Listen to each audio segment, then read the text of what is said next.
Y hoy, como ustedes pueden ver, estaré tratando este tema interesantísimo en el área de la teología, que es la formación del canon del Nuevo Testamento.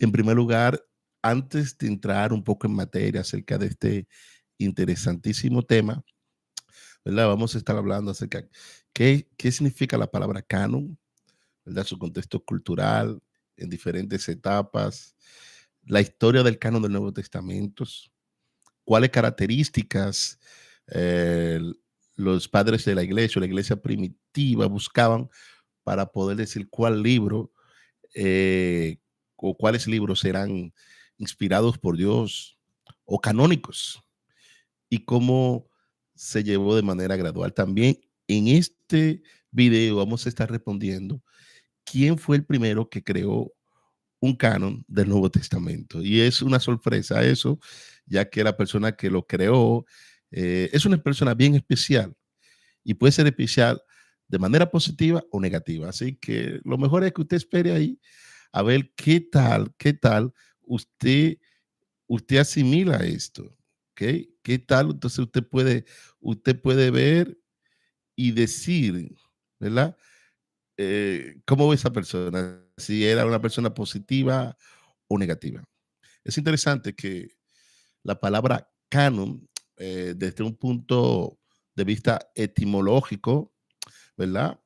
Este término en griego canon es un préstamo del hebreo a nivel lingüístico, o sea, un préstamo de los idiomas semíticos. Al principio, ¿verdad? Significaba caña, es la palabra hebrea caná, pero que más adelante pasó a significar caña de medir. Y de ahí, regla, modelo o norma. Con el tiempo, esta palabra llegó a tener el sentido puramente formal de lista o tabla. En su uso eclesiástico, durante los primeros 3 siglos de la época cristiana, después de Cristo, aludía al contenido normativo, doctrinal y ético de la fe cristiana. O sea, la palabra canon también se utilizaba para referirse a las normas, doctrinas y ética de la fe cristiana. Ahora, fue evolucionando del siglo I, siglo II, siglo III, hasta el siglo IV. Y en este siglo, entonces, terminó o comenzó a hacerse referencia a la lista de libros que constituyen tanto el Antiguo y el Nuevo Testamento. En este último sentido es el que predominó hasta nuestro día. O sea, en nuestro contexto, la palabra canon denota la recopilación cerrada de los documentos que constituyen las escrituras autoritativas. O sea, el canon es la lista de libros que la iglesia cristiana, ¿verdad?, ha llegado a la conclusión de que son lo que son inspirados por el Señor y que tienen autoridad eclesiástica. Ahora, ¿cuáles eran las características que ellos tenían que ver en un libro para poder ser canónico? Esa respuesta la vamos a responder más hacia adelante. Ahora, hay una diferencia entre lo que es escritura y canon, que es algo que nosotros tenemos que tener cuenta. Una cosa es ser escritura y otra cosa es el canon.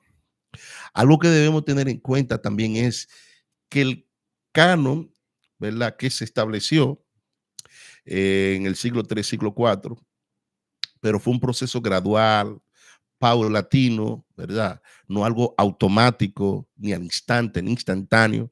Lo instantáneo no es muy bueno. Es mejor los asuntos que son procesados. Y el canon fue todo un proceso desde el siglo I, siglo II, siglo III, hasta los posteriores siglos. Y entonces, hay algo que debemos tener en cuenta. Ya los libros creyentes, o sea, los cristianos, ellos tenían escrituras que ya eran considerados inspirados por Dios por medio de su Espíritu Santo. Claro, cabe destacar que la palabra inspirar es inspirare en latín, ¿verdad? Que alude a la idea de Dios soplando sobre un ser humano, ¿verdad? De su espíritu, y esa persona entonces recibe un cambio y una transformación y modela una vida que expresa la voluntad de Dios. Y entonces, cuando se veía en la antigüedad un tipo de persona así, se decía, esa persona ha sido inspirada porque modela lo que le agrada a Dios. Es como cuando Dios sopló sobre el ser humano, Adán, cuando lo creó. Y dice que sopló aliento de vida y fue el hombre un ser viviente. Ahora, el canon siglo III, siglo IV, no le daba, o sea, no decía que ese libro o el libro que decían que era inspirado, ya era considerado inspirado antes de establecer el canon. O sea, la iglesia lo tenía inspirado. O sea, que estuviese en el canon no quería decir que antes no era inspirado por Dios, sino que ya era inspirado por Dios. Tenía autoridad sobre tenían autoridad sobre la comunidad eclesiástica. Sin embargo, todavía no se había establecido un canon. Vamos a ver la diferencia entre escritura y canon. Como la escritura designa los escritos que son considerados normativos a nivel religioso, sin tener en consideración su número preciso. Sin embargo, el canon bíblico hace referencia a la lista oficial y definitiva de libros inspirados y normativos que constituyen el corpus reconocido y aceptado de las Sagradas Escrituras de un grupo religioso. Entonces debemos tener en cuenta que los primeros cristianos, ¿verdad? O podríamos hacer esta pregunta: ¿los primeros cristianos poseían un canon? Y se podría responder de la siguiente manera: no poseían ningún canon del Nuevo Testamento. O sea, ellos dependían totalmente del evangelio que predicaban los apóstoles y otros dirigentes eclesiásticos. También dependían de los libros que integraban lo que ahora llamamos canon del Antiguo Testamento. Nosotros sabemos que los cristianos regularmente leían la Septuaginta, que fue una traducción de la Biblia hebrea al griego, ¿verdad? Para judíos que estaban en Alejandría. Entonces los cristianos empezaron a leer, ¿verdad? La Biblia hebrea, pero no la Biblia hebrea en sí, sino una traducción de la Biblia hebrea al griego que se llama la Septuaginta. Ahora, otra pregunta que podríamos hacer: ¿existía ya un canon cerrado del Antiguo Testamento que podía servir de modelo para la formación del canon del Nuevo Testamento? Hasta hace poco podemos ver que el concepto general de los últimos siglos afirmaba que el Antiguo Testamento fue reconocido por lo que el canon se refiere. Ahora, esto llevó un proceso de 3 pasos distintos que se corresponden con las 3 divisiones del canon hebreo. La primera división fue la Torá. La palabra Torá significa instrucción. La palabra Torah viene de la palabra yará, que quiere decir él disparó, o sea, disparó la instrucción. Es como la palabra moré, que tiene la misma raíz, que quiere decir maestro, el que dispara la instrucción del Eterno al corazón del hombre para provocar una reacción conforme a la voluntad de Dios. De ahí viene la palabra Torah. Ahora, cuando hablo Torah aquí, me estoy refiriendo al Pentateuco, ¿verdad? A los 5 libros de Moisés, como enseña la tradición.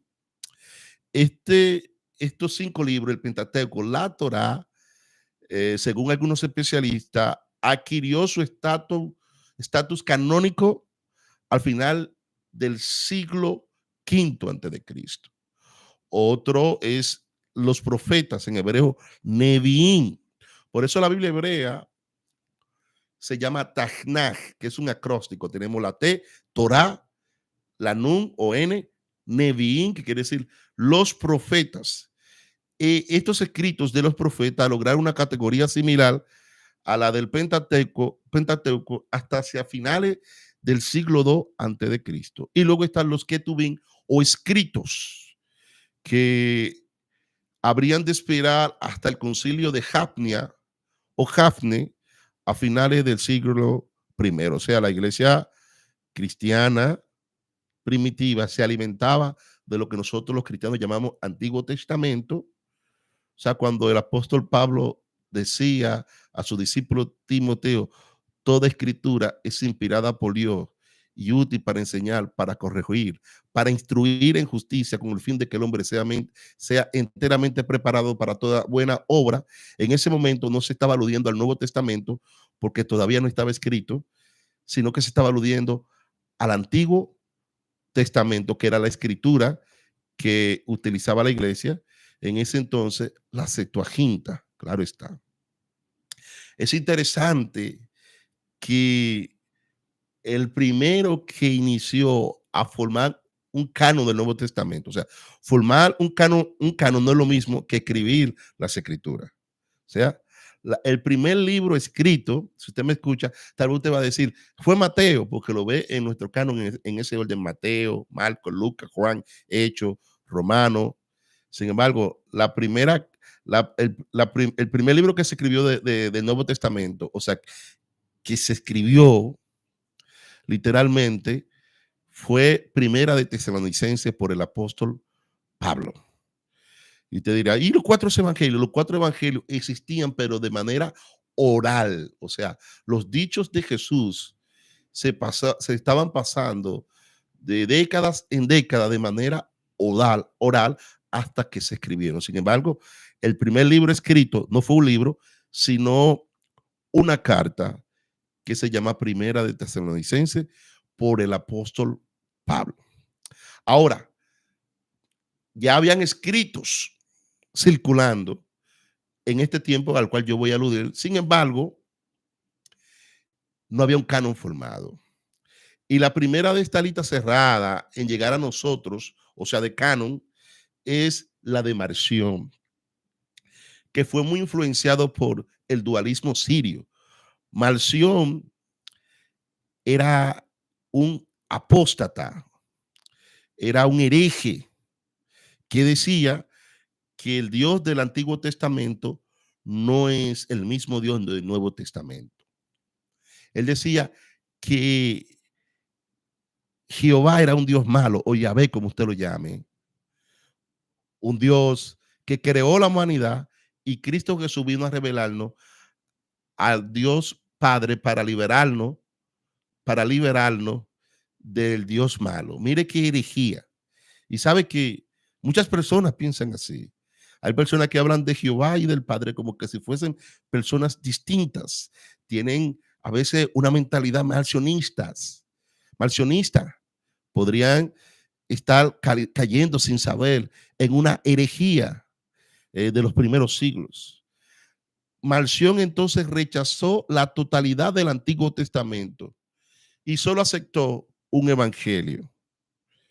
El evangelio de Lucas fue que aceptó Marción. Y también una edición muy revisada de Lucas, además de su edición de 10 cartas de Pablo que excluían las pastorales. O sea, Marción solamente incluyó el evangelio de Lucas y, y, y cierto libro de Pablo, que yo le voy a dar la lista acá, y cartas de Pablo, exceptuando las cartas pastorales. Todas las cartas pastorales él las rechazó. Marción aceptaba una edición de 10 cartas de Pablo, excluyendo que las pastorales, como le decía. Y estas cartas que eran aceptadas por Marción fueron Romanos, Primera de Corintios, Segunda de Corintios, Gálatas, Efesios, que Marción llama Laodicenses, Filipenses, Colosenses, Primera de Tesalonicenses, Segunda de Tesalonicenses y Filemón. O sea, podemos ver aquí claro que el primero que idea una lista cerrada de libros que eran considerados inspirados fue un hereje que se llamaba Marción. Este hereje hacía diferencia entre el Dios del Antiguo Testamento y el Dios del Nuevo Testamento. Eso es una herejía, y aún hay cristianos en esta época que, sin saber la historia de los cristianos del siglo I, siglo II, siglo III, abrazan esta herejía y ellos hablan como que si el Dios del Antiguo Testamento es diferente del Dios del Nuevo Testamento. No hay diferencia. Dios no cambia, porque uno de los atributos de Dios es que Dios es inmutable. O sea, no hay mutabilidad en él. No hay sombra de variación según la Biblia. ¿Qué pasa? Que con el surgimiento de estas herejías, como se levantó Marción, se levantó también un profeta llamado Montano y se creó el montanismo. Este hombre profetizaba, y no es que estoy en contra de la profecía, porque el libro de los Hechos hablaba de que habían profetas, ¿verdad? La Biblia en el Nuevo Testamento habla de profetas. Sin embargo, los discípulos de este hombre, de Montano, llegaron a creer que Montano era el Paracleto mismo. Y usted dirá, ¿qué es el Paracleto, pastor? El Paracleto es el Ruach HaKodesh. Y usted dirá, ¿qué es el Ruach HaKodesh? El Espíritu Santo. O sea, que él era como la encarnación del mismo Espíritu Santo. Entonces, tanto la obra de un hereje como nación, que hacía diferencia entre el Dios creador, que lo veía como malo, como el Dios que Cristo vino a revelarnos, que nos vino a rescatar del Dios creador según la cosmovisión de Marción. Y vemos a Montano que idea un movimiento que le atribuye a él la representación del Espíritu Santo en la tierra. Entonces, todo este contexto histórico, circunstancial, ¿verdad? Entonces, motiva a la iglesia a formar el canon. Debo de aclarar algo. El canon del Nuevo Testamento ya estaba en formación, o sea, estaba en progreso, ¿verdad? Se formó de manera gradual. Sin embargo, cuando se levantaron hombres como herejes como Marción, herejes como Montano, que crearon el movimiento del marcionismo y el montanismo, entonces la iglesia se vio motivada a acelerar el proceso para establecer cuáles libros eran canónicos. Ahora, hay algo interesante que nosotros debemos ver, señores, y es que hay una lista que se llama Muratori. ¿Y qué pasa con esta lista?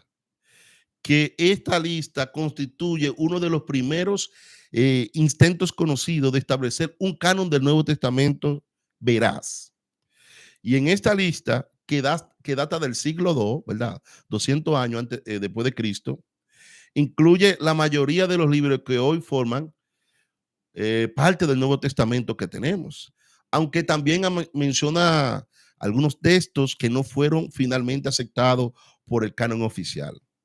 La lista fue descubierta en el siglo XVII, o sea, la lista de Muratori, por el historiador italiano Ludovico Antonio Muratori, de ahí su nombre, en honor a él. Por eso se llama la lista Muratori, ¿verdad? Que data del siglo II.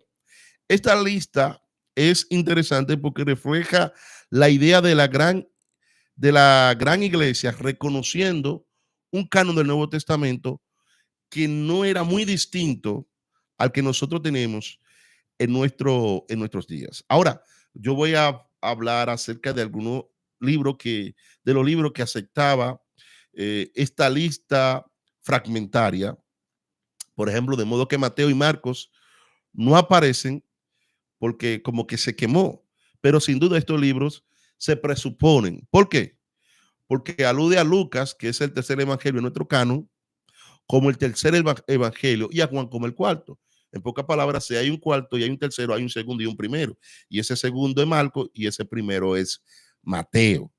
Eso se debe a que estaba un poco deteriorada la lista cuando fue descubierta, pues data del siglo II después de Cristo. También aquí se reconoce a Lucas en esta lista como el autor del libro de los Hechos de los Apóstoles. Se reconocen 13 cartas como auténtica de Pablo, la 13 carta Paulina. En la lista también se incluye una epístola de los laodicenses y otra a los cristianos de Alejandría, que para algunos es nuestra carta de los hebreos. El libro de los hebreos se le atribuye tradicionalmente al apóstol Pablo. Sin embargo, nadie sabe a ciencia cierta quién escribió el libro de los hebreos, ¿sí? Bueno, mientras usted piensa, déjame ver un poquito de café y le digo ahora quién posiblemente escribió el libro de los hebreos. Si usted estudia el libro de los hebreos, se da cuenta que hay mucho lenguaje sacerdotal. Ya le estoy dando una pista. Como hay mucho lenguaje sacerdotal, levítico y todo eso, ¿verdad? Digo Levítico porque los sacerdotes eran de la tribu de Leví. Se dice que posiblemente quien escribió el libro de los Hebreos fue un sacerdote levita que vino eh, al Señor. Sin embargo, no se sabe todavía quién escribió el libro de los Hebreos. Ahora, la lista Muratori, se aceptaban ahí las 12 epístolas de Juan y Judas.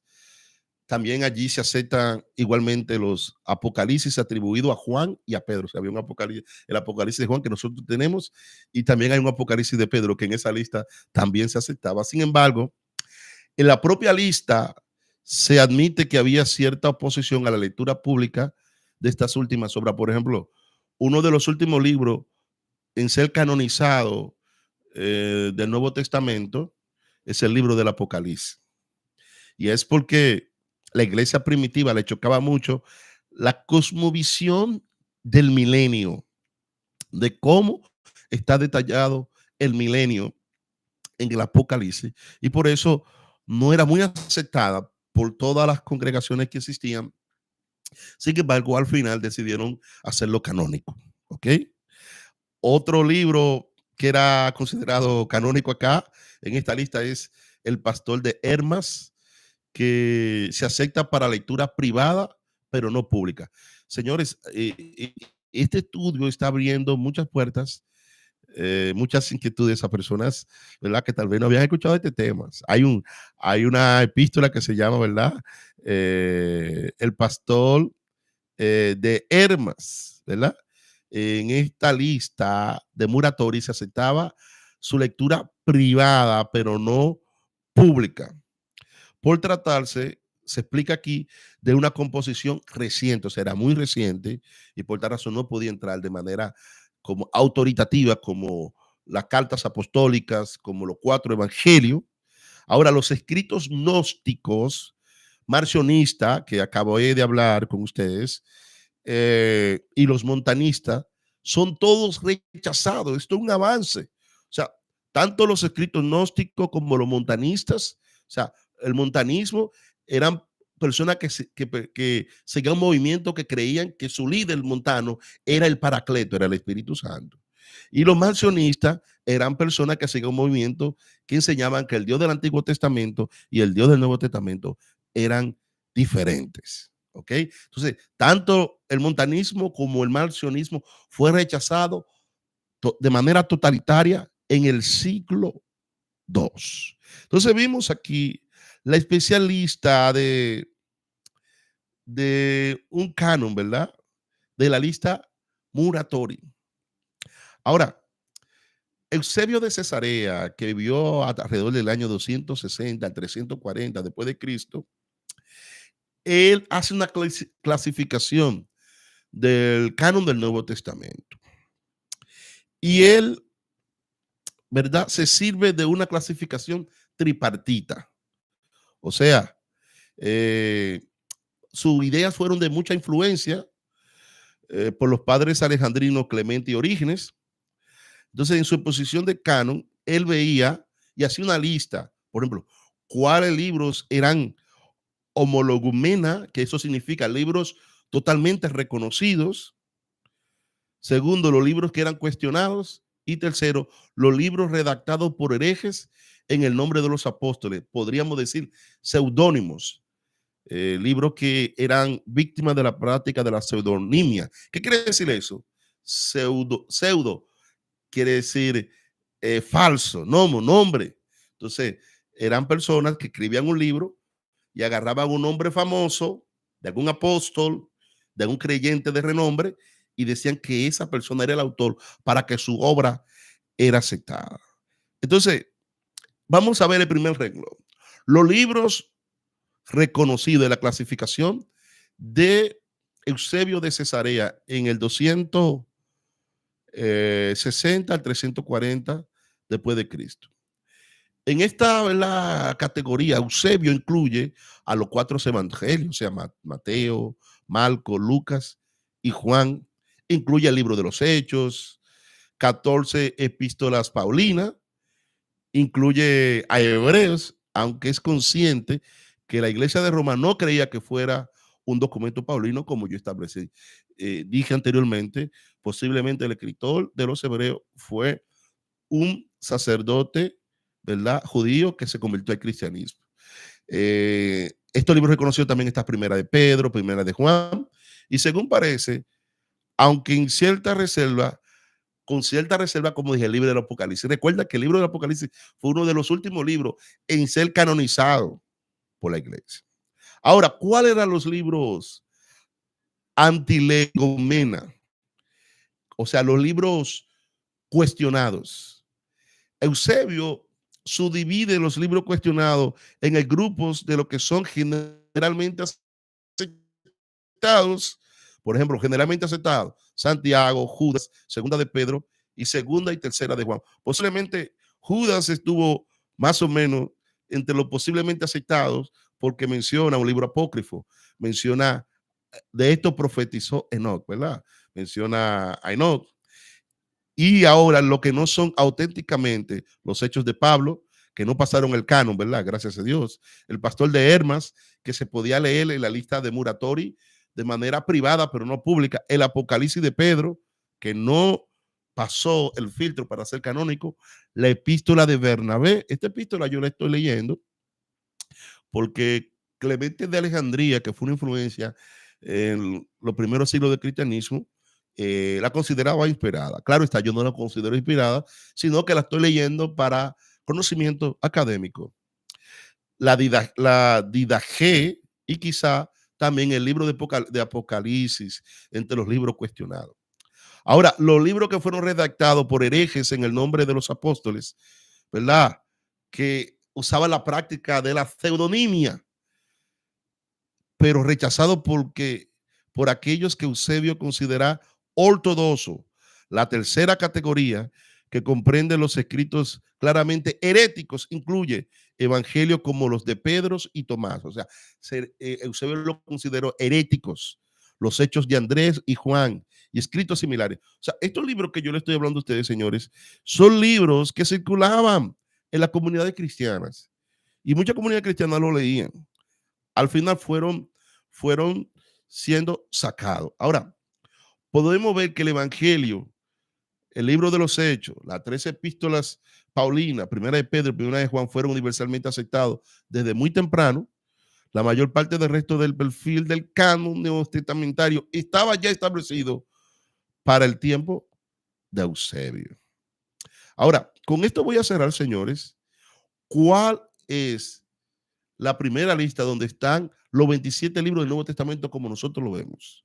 La primera lista en la que está exclusivamente los 27 libros del Nuevo Testamento es la misma que le aparece en una de las cartas festales de Atanasio en el 367 después de Cristo.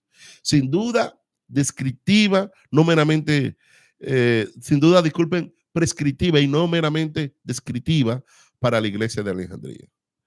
Ahora, también se estableció el canon de Concilio de la Odisea y se incluyen los 27 libros, excepto el Apocalipsis.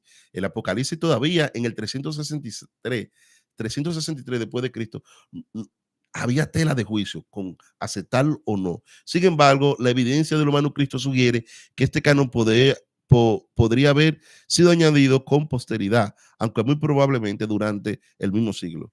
El tercer concilio de Cartago en el 397, donde asistió el ilustre Agustín de Hipona, reconoció también los 27 libros del Nuevo Testamento. Ahora, la iglesia oriental, al menos tal y como la representa la versión siriaca, la Pechita, omitía segunda de Pedro, segunda de Pedro, segunda y tercera de Juan, Judas y el libro del Apocalipsis. Un patrón que sigue la iglesia nativa en Siria en nuestros días, en contraste con la griego parlante. Ahora, vamos a ver cuáles fueron los criterios, y con estos términos, señores, que utilizaron en los debates para determinar qué libros eran canónicos. ¿Cuáles eran los criterios? Primero, uno de los requisitos para la canonicidad de los libros era la conformidad con la regla de fe. O sea, conformidad entre el documento y la ortodoxia. Es decir, verdad cristiana reconocida como normativa en las iglesias. O sea, esos libros tenían que tener verdades cristianas que estaban como normas en cada una de las iglesias. Otro criterio era la apostolicidad, apostolicidad de los autores. O sea, los autores tenían que tener un rasgo apostólico. O sea, los apóstoles tenían autoridad para escribir libros. Si era una obra directamente de los apóstoles, era recibida como canónica. Directamente. Había mucha pseudonimia, o sea, libros atribuidos a Pedro que Pedro no había escrito, como el Apocalipsis de Pedro. Libros establecidos como que lo escribió Pablo, que Pablo no lo escribió, como los Hechos de Pablo, ¿verdad? Eran pseudonimias, o sea, le ponían el nombre del autor, sin embargo, había sido otra persona que lo había escrito, y la iglesia lo descartaba totalmente. Otro requisito también era la extensa y permanente aceptación y utilización de los documentos por parte de la iglesia en todas partes. De este modo, entonces, Jerónimo insiste en que no importa quién escribió hebreo, porque no se sabe a ciencia cierta, puesto que en cualquier caso es obra de un escritor de la iglesia. Una expresión que alude probablemente a alguien que escribe en conformidad con la verdad enseñada en las iglesias. Una variación del primer criterio y se lee constantemente en la iglesia. O sea, tiene que ser una obra que debió de haber sido escrita constantemente en la iglesia. Pues entonces con esto cerramos. Y es interesante que pudimos ver que el canon era una lista cerrada de libros que tenían que tener cierta característica, conformidad con la regla de fe, apostolicidad de los autores, o que los autores hubiesen estado bien cerca o en roce con un apóstol. Y la tercera, una extensa, permanente aceptación y utilización de esos documentos por parte de la iglesia en todas partes. Qué interesante es poder estar con cada uno de ustedes y compartir la formación del canon del Nuevo Testamento. Yo espero que hayan sido edificados y que esta transmisión haya sido de mucha edificación para usted y de aprendizaje.